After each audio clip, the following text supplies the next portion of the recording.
Hello friend, আরাজ্জাকু Bangla food চ্যানেলে আপনাদেরকে স্বাগতম। আমি শেফ সাবিনা আসমিন সীমা। আজকে একটি দারুণ রেসিপি আপনাদের সাথে শেয়ার করব। ভালো লাগলে লাইক সাবস্ক্রাইব করে আমার পাশে থাকুন। কিভাবে আমরা গ্রাম পদ্ধতিতে ভর্তা বানাবো। আগের যুগে আমরা মা দাদিরা সবাই মিলে এরকম চারপাশ দিয়ে ঘিরে বসে ছোট ছোট করে এরকম পাতা ছিঁড়ে ছিঁড়ে আমরা প্রথমে এরকম জমা করতাম। তারপরে এরকম চুলায় ভাত রান্না করে যখন ভাতটা এরকম বসা বসা হয়ে যায়, তখন এইভাবে ভাতের উপরে আগাগুলো আর সেই পাতাগুলো আমরা দিয়ে দিতাম।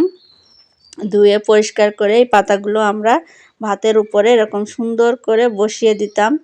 আর মাটির হাঁড়িতে ভাত রান্না হতো। আর এইভাবে চুলায় দিতে, এখন তো মাটির হাঁড়ি দেখাই যায় না। এরপরে কিছু কাঁচামরিচ দিয়ে দিলাম। আর এখানে আমরা মাটির ঢাকনা ব্যবহার করলাম। মাটির হাঁড়ি না থাক, মাটির ঢাকনা ব্যবহার করলাম। মাটির ঢাকনা দিয়ে আমরা এরকম ঢেকে দিলাম। কলই শাক যখন ভাত বসে যাবে, কলই শাকটা আস্তে সিদ্ধ হয়ে যাবে এবং এই ভাপেই কিন্তু কলই শাকটা সিদ্ধ হয়ে যাবে। দেখুন মরিচগুলো কিন্তু ভাপে সিদ্ধ হয়ে গেছে। আমি তুলে নিয়ে এসে হাত দিয়ে ভালো করে মেখে নেব। আগে নানি দাদিরা এভাবেই কিন্তু হাত দিয়ে ভালো করে মেখে নিত। এভাবে ভর্তা মাখালে খুবই কিন্তু পুষ্টিগুণে সেরা হয় আর খেতেও দুর্দান্ত স্বাদ হয়। কি জন্য জানি না, এভাবে জন্য বেশি স্বাদ হয়। এরপরে এখানে দেখুন আমরা পেঁয়াজ কেটে নিয়েছি 4-5টা। এই 4-5টা পেঁয়াজ এর সাথে আমরা মাখিয়ে নেব খুবই সুন্দর করে।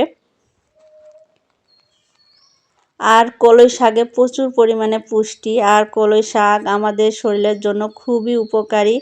এই শাক আমাদের শরীরকে পুষ্টি বৃদ্ধি করে সমস্ত, এবং এই শাক আমাদের শরীরের চর্বি কমাতে সাহায্য করে। শাক আমাদের শরীরকে সুস্থ রাখতে সাহায্য করে।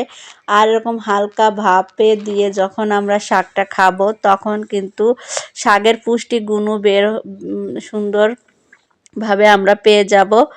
আর এইভাবে যদি আমরা ভর্তা মাখাই, যে একদম খাঁটি সরিষার তেল বাড়ি থেকে নিয়ে আসা।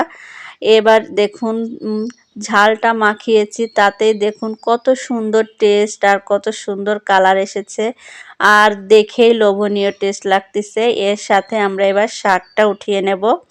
এখন আমরা এই যে মাটির ঢাকনাটা উঁচু করে এর ভিতর থেকে এই যে শাকটা নিয়ে নেব। দেখুন একদম শাকটা সবুজ আছে এবং একদম লকলকে আছে। এখন আমরা শাকটা নিয়ে নেব। শুধু ভাপে একদম সিদ্ধ করে নিয়েছি। এভাবে কিন্তু খেলে একদম পুষ্টিগুণ অক্ষুণ্ণ থাকে শাকের, এবং শাক কিন্তু একদম অল্প আঁচে রান্না করতে হয়, তাহলে শাকের যে পুষ্টিগুণটা সেটা সঠিকভাবে থাকে। দেখুন একদম জালি আগা, সে আগাগুলো একদম আমরা নিয়েছি, আর পাতাগুলো নিয়েছি ছিঁড়ে ছিঁড়ে। এখন এগুলো আমরা ভালো করে হাত দিয়ে মেখে নেব। একটু গরম, আমরা একটু দেরি করে হাত দিয়ে এরকম মেখে নেব।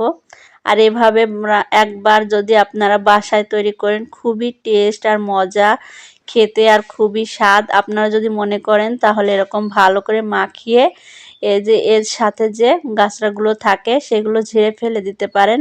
তবে আমরা ফেলবো না, এটা চাবিয়ে চাবিয়ে খাবো। চাবাই খাওয়ার একটা মজাও আলাদা। এগুলো চাবাই খেলে সুন্দর একটা স্বাদ বের হয় আর খুবই ভালো লাগে। আর যতটুকু সম্ভব আমরা এরকম মাখিয়ে এর থেকে সুন্দর করে রসটা বের করে নেব। আর এভাবে ভর্তা মাখালে খেতে খুবই দুর্দান্ত টেস্ট আর খুবই স্বাদ হয়।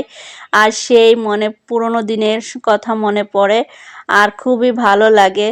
সাবস্ক্রাইব করে পাশে থাকবেন, তাহলে যখনই আমি ভিডিও দেব তখনই নোটিফিকেশন আকারে আপনার কাছে পৌঁছে যাবে। আর যদি সাবস্ক্রাইব করে না রাখেন তাহলে কিন্তু ভিডিও পৌঁছাবে না।